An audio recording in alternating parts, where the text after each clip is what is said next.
the ability to change and adapt is the difference between whether or not you're going to be excellent or mediocre.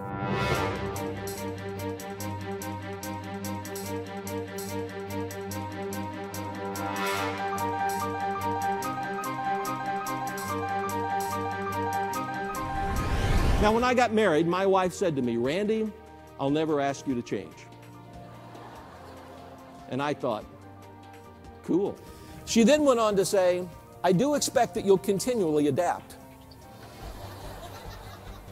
A couple of you are going to write that one down, aren't you? That'll be the takeaway from the day when you go home tonight. What'd you learn, honey? You don't have to change. Do have to adapt. That's what the heroes in every marketplace do. They continually adapt. They've changed the way they think about change. You see, here's the other truth we know about business today. Past success proves you were right once. I'm worried about obsolescence more than break, because chances are anything that you put in place is going to become obsolete before it stops working in today's world. You see, if the entire organization were 12 people, it'd be easy to change, wouldn't it? We go sit in a room on a Friday afternoon and we all, shut the door, we bring in food and drinks, and we don't come out till we get it. You add this many people, it becomes a little more complex. You add the number of people, you expand that into the number of colleagues and staff that you have here within the system, and it becomes even exponentially more difficult. So you have to start thinking about that change early and preparing for it all the time. Because in fact, we are leading in a world that is always changing. We felt that the word change has gotten kind of a negative connotation, so we'd like to use a different word. Great. Transition or adaptation, something that captures the past, honors the past. It honors that past. It honors the past. That's a great way. Moves forward. And so if you never talked about change again, would that be okay? Sure, as long as you continue to change. Over 200 of you completed that little survey I asked you to do, so thank you very much for doing that. We got some messages on the how side of change. And one of the messages was, overall, you're very good at change. In fact, of the 12 areas that I asked you to rate yourselves on, of 11 of those 12, you were 85, you rate yourself as good or excellent 85% of the time or more on 11 out of the 12, which tells me you're very good at change, especially if there's no resistance. The ability to change is based on readiness. And intellectual understanding is not the same as emotional readiness. Folks, that's huge. Some years ago, I was privileged to be the chairman of the board for the American Heart Association in the state of Texas. During my year as chair, I traveled all over the state, talking to groups as small as 5 or 6, as large as 500 or 600. I asked people these 3 questions. I'll ask you the same 3. First off, how many of you know you should eat healthier than you eat today? How many of you know you should exercise more than you exercise today? If you smoke, how many of you know you shouldn't smoke? Am I the very first person to ever say, hey, that little warning label, that's real? See, the issue isn't intellectual understanding. The truth about changing and adapting and growing is this. The ability to change is based on readiness. Intellectual understanding is not the same as emotional readiness.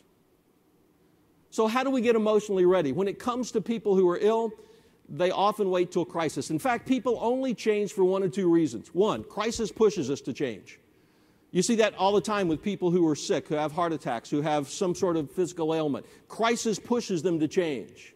The other thing is this, opportunity pulls people to change. That's basically it. We all change because crisis push, opportunity pull. For most of us, we wait on crisis, don't we?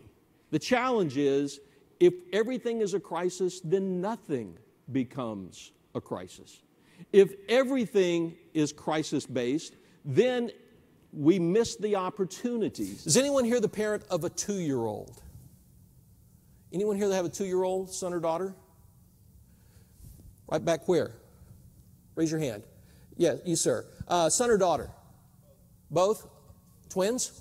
Bless you. 2-year-old son, what's his name? Wesley? And so Wesley's about like this tall, right? About this tall? So Wesley's about this tall. And your name is Blake? Okay, so here's the deal. Wesley walks into Blake's kitchen and sees on the top of Blake's refrigerator the ultimate prize for a 2-year-old. It's a jar of double-stuffed Oreo cookies. Now, what's Wesley thinking about at this point? I mean, he's singularly focused, right, and he's also realizing, I'm only this tall. And so all of a sudden, there's this gap, right? There's this gap between a clear, compelling vision and reality. Clear, compelling vision, cookies. And what will Wesley do to try to bridge that gap? Yeah, the short answer is everything, isn't it? I mean, do you have to say to Wesley, think outside the box?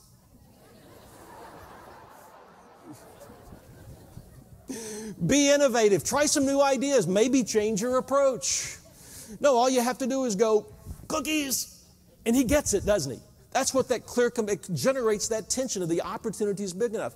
Now, do you have that same problem if there's like Brussels sprouts up there?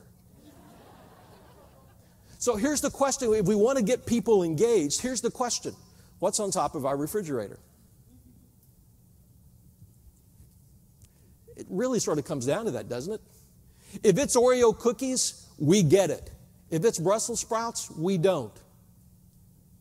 What's on top of our refrigerator? What is that compelling vision? What is that thing that we could do that would be so much fun? It would be so cool. It would change everything about how we operate if we could just get that. I mean, that's really how you generate that tension, because once people get it, they go for it. Now, the only part of that is it has to be important to them.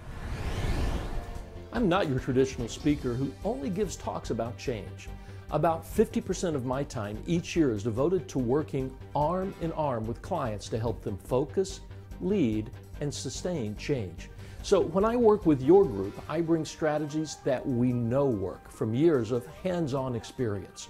We focus on the specific challenges you face, and we always look for ways to involve and engage your team to identify strategies and solutions that will produce results in their world. It doesn't matter if it's a team of 8 or 9 or an audience of over 1,000. My goal is to help you make change work. I equip leaders to make the changes and sustain the culture they need in order to achieve the results they want.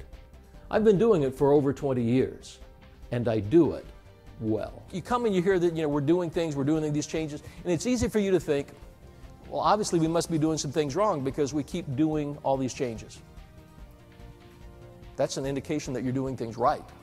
I get asked to work with a lot of organizations, both from a presentation standpoint like this and then also long-term consulting that I do with folks. And I very rarely, almost never, work with bad organizations because the bad organizations never even ask the questions that you had the courage to ask today. So I think you should feel good about that. If the fact that you asked this question today of how do we get better at change is a good indication that you're already pretty good at change. Because the ones that don't get it never ask the question.